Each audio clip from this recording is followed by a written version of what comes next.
మిత్రులందరికీ నమస్కారం. మన దేశంలో మే 3వ తేదీన నీట్ ఎగ్జామ్ జరగడం జరిగింది. ఈ నీట్ ఎగ్జామ్ని ఎవరు నిర్వహిస్తారా అంటే ఎన్టీఏ, నేషనల్ టెస్టింగ్ ఏజెన్సీ ద్వారా వాళ్ళు ఈ నీట్ ఎగ్జామ్ని కండక్ట్ చేస్తారు. నీట్ ఎగ్జామ్ అంటే national eligibility cum entrance test.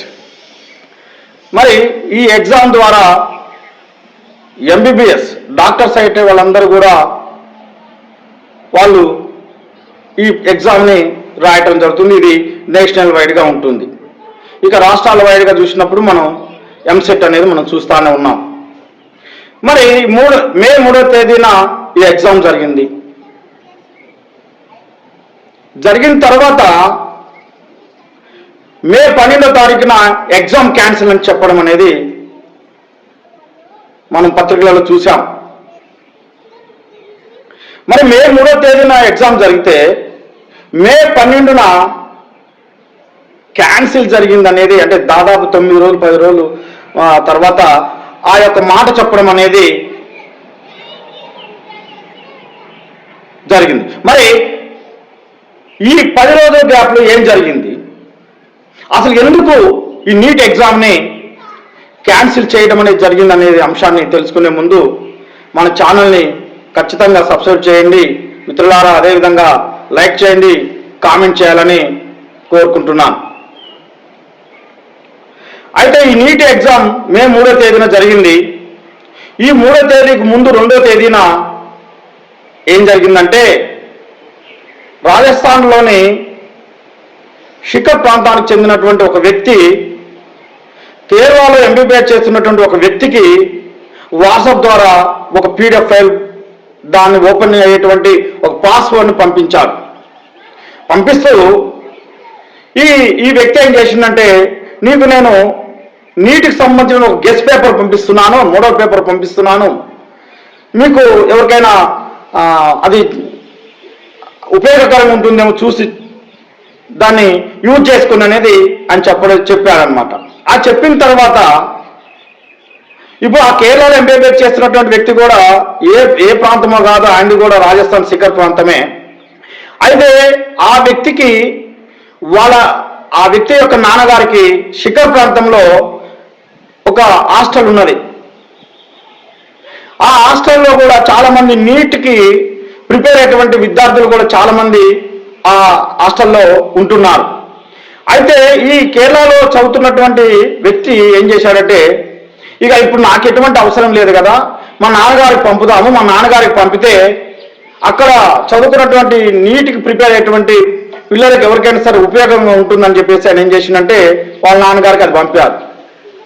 ఇది ఆ పీడిఎఫ్ ఫైల్ ప్లస్ పాస్వర్డ్ పంపాడు. కానీ అక్కడ వాళ్ళ నాన్నగారు కూడా దాన్ని ఆ పిల్లలకు కూడా ఎవరికో చెప్పలే.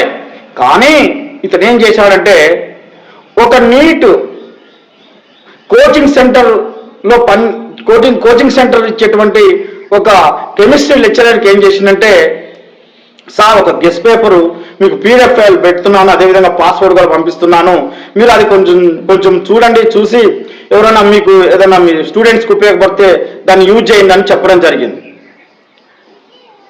అయితే ఇక పుణ్యకాలం కాస్త గడిచిపోయింది. 3వ తారీఖు ఎగ్జామ్ జరిగింది. మే 3న ఎగ్జామ్ జరిగింది. ఎగ్జామ్ అయిపోయిన తర్వాత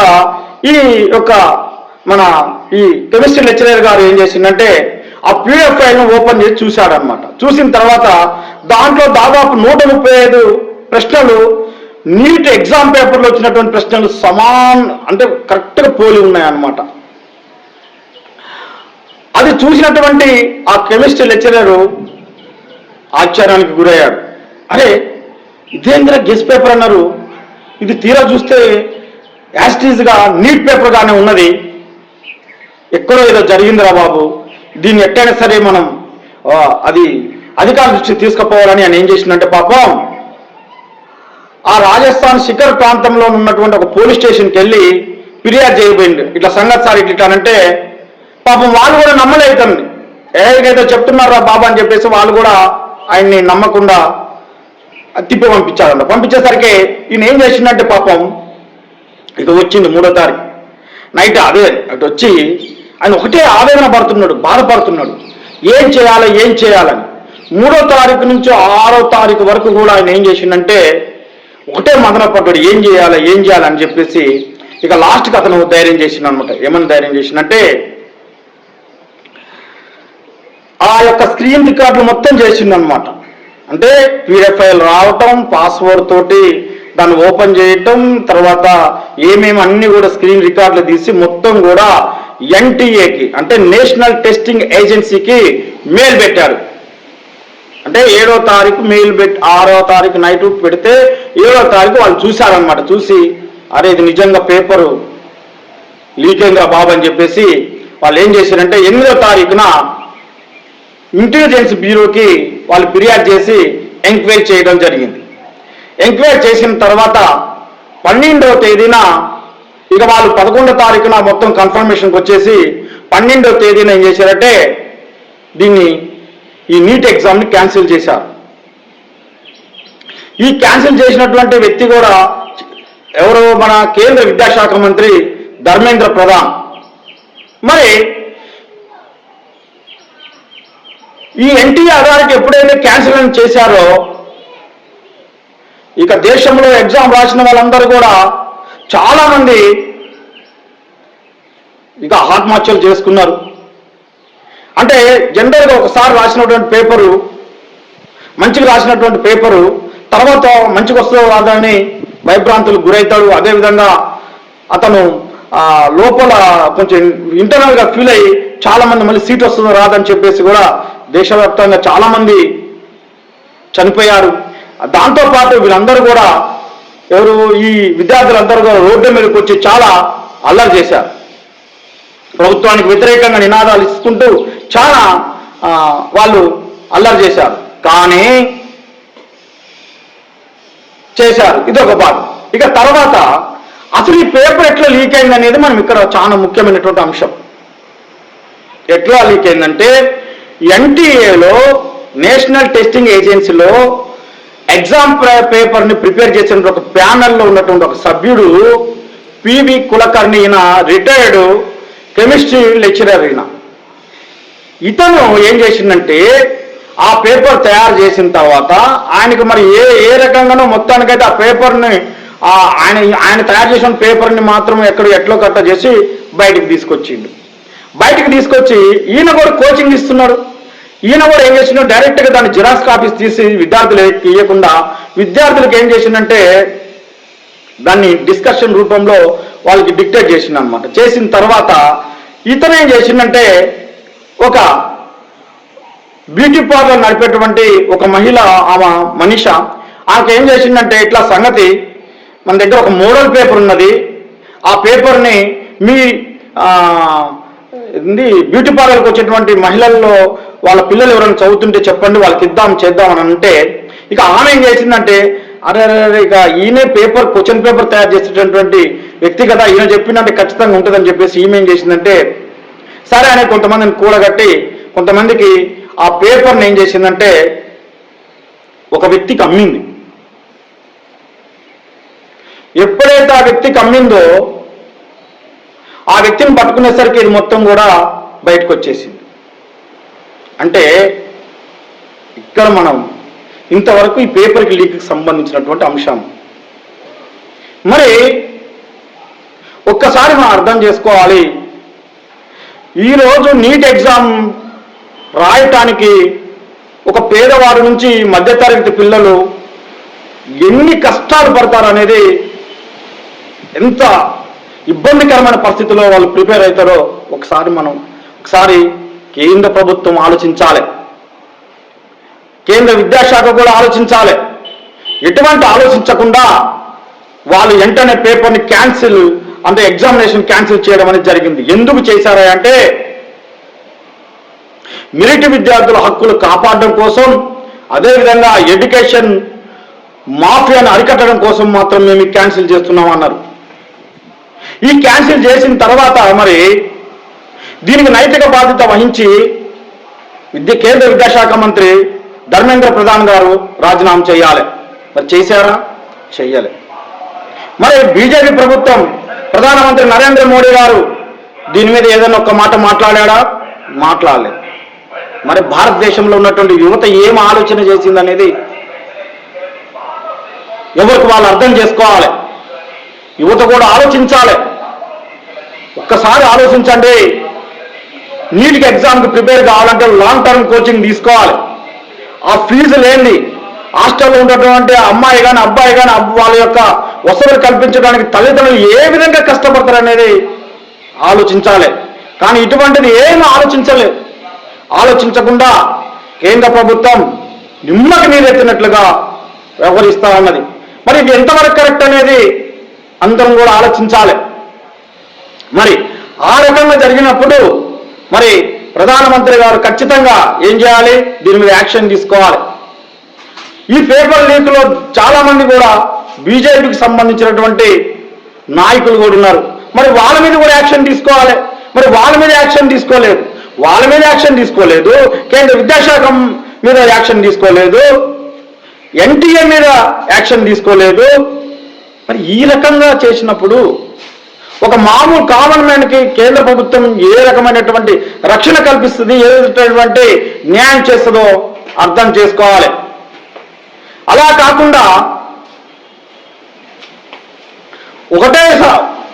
కాకుండా మేము జూన్ 21వ తారీఖున ఎగ్జామ్ పెడతాము, అందరూ ప్రిపేర్ కావాలని చెప్పడం అనేది ఎంతవరకు సమంజసము? రెండోది, మీరు కట్టినటువంటి ఫీజు మొత్తం రిఫండ్ చేస్తున్నాము అని ఇక నిన్నటి నుంచే అది దానికి సంబంధించిన డీటెయిల్స్ పెట్టడం జరిగింది. వాళ్ళందరూ కూడా మీరు ఐఎఫ్సి కోడ్లు అవి ఇవ్వండి, మీరు రీఫండ్ చేస్తే వాళ్ళ భవిష్యత్తులో బాగుపడతాయా? ఎలా బాగుపడతాయి? బాగుపడవు కదా. అంతేకాకుండా మళ్ళీ వాళ్ళు ప్రిపేర్ కావాలంటే ఎంత ఇబ్బందికరంగా ఉంటుంది, ఎన్ని ఇబ్బందులు ఎదుర్కోవాల్సి వస్తుంది. ఇది ప్రధానమంత్రి గారు అర్థం చేసుకోలేకపోతున్నారా? మరి అటువంటి ప్రభుత్వాన్ని మనం సమర్థించడం ఎంతవరకు కరెక్ట్ అనేది కూడా అర్థం చేసుకోవాలి. ఇక నరేంద్ర మోడీ గారు ఇక్కడ ఆలోచించాలి. కేంద్రంలో ఉన్నటువంటి బీజేపీ ప్రభుత్వం హిందూ మతం ప్రమాదంలో ఉంది అనేసి అంటున్నారు. మరి హిందూ మతంలో ఉన్నటువంటి ప్రజల యొక్క పిల్లలు కాదు వీళ్ళంతా.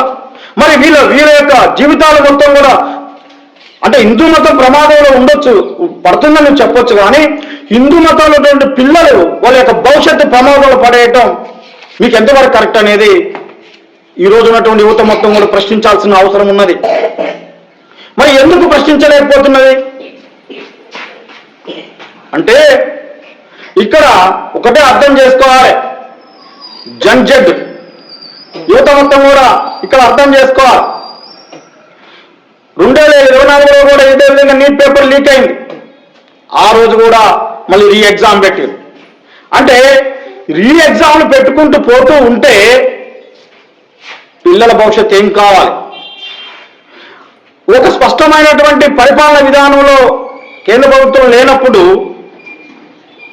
మరి ఇంత పెద్ద చదువుకున్నటువంటి విద్యార్థులకు ఎలా న్యాయం చేయగలుగుతుంది అనేది అర్థం చేసుకోవాలి. మరి ఆ రకంగా అర్థం చేసుకోకుండా కొంతమంది మళ్ళీ పెడతారంటే లేరా, రాసుకుంటారా? ఎట్లా రాస్తారన్నా? ఒక పిల్లవాడు మంచిగా రాసి ఉండొచ్చు, నెక్స్ట్ వచ్చే పేపర్ మంచిగా రాయిపోవచ్చు. మరి నువ్వు బాధ్యత తీసుకుంటావా? నువ్వు బాధ్యత తీసుకున్న పిల్లవాడికి నువ్వు మేలు చేయగలుగుతావా? అది చేయడం చేత కానప్పుడు నువ్వు ఆ మాట చెప్పే సలహా ఇచ్చేటువంటి హక్కు కూడా నీకు లేదు. మరి అలా కాకుండా నీట్ పేపర్ మొత్తం కూడా ఫుల్ క్యాన్సిల్ అయిపోయి విద్యార్థులందరూ కూడా ఇబ్బందుల్లో ఉన్నప్పుడు, వాళ్ళ ఆత్మహత్యలు చేసుకుంటున్నప్పుడు ఆ కుటుంబాల్లో ఉన్నటువంటి తల్లిదండ్రులు ఎంత ఆవేదనకు గురవుతారో కేంద్రంలో ఉన్నటువంటి ప్రభుత్వం పెద్దల మొత్తం కూడా ఆలోచించాలి. అలా ఆలోచించకుండా దానికి బాధ్యులైన వాళ్ళందరినీ కూడా వాళ్ళ మీద చట్టపరమైన చర్యలు తీసుకోకుండా ఈ విధంగా చేసుకుంటూ పోతుంటే బీజేపీ ప్రభుత్వం ఎంతకాలం కేంద్రంలో అధికారంలో ఉంటుందో అంతకాలం ఈ పేపర్ లీకేజీలు ఎటువంటి ఆగవు అనేది మనం ఇక్కడ అర్థం చేసుకోవాల్సినటువంటి అవసరం ఉన్నది. అంతేకాకుండా ఎన్టీఏ ఏం చెప్తుందంటే, ఇట్లయితే పేపర్ లీక్ అవుతున్నాయి, నెక్స్ట్ ఇయర్ నుంచి మేము ఆన్లైన్ ఎగ్జామ్ పెడతామని అంటున్నారు. చూడండి నాన్న, నువ్వు ఏ ఎగ్జామ్ పెట్టినా పేపర్ లీక్ అయ్యేటువంటి వెసులుబాటు నువ్వు కల్పించినప్పుడు నువ్వు ఎటువంటి ఎగ్జామ్లు పెట్టినా ఖచ్చితంగా పేపర్ అనేది లీక్ అవుతూ ఉంటుంది. ఎన్టీఏ నిబంధనలు ఏ విధంగా ఉంటాయంటే, ఒక్క నిమిషం కూడా ఆలస్యం వచ్చిన ఎగ్జామ్ హాల్లోకి పంపించినటువంటి నిబంధన ఉన్నది.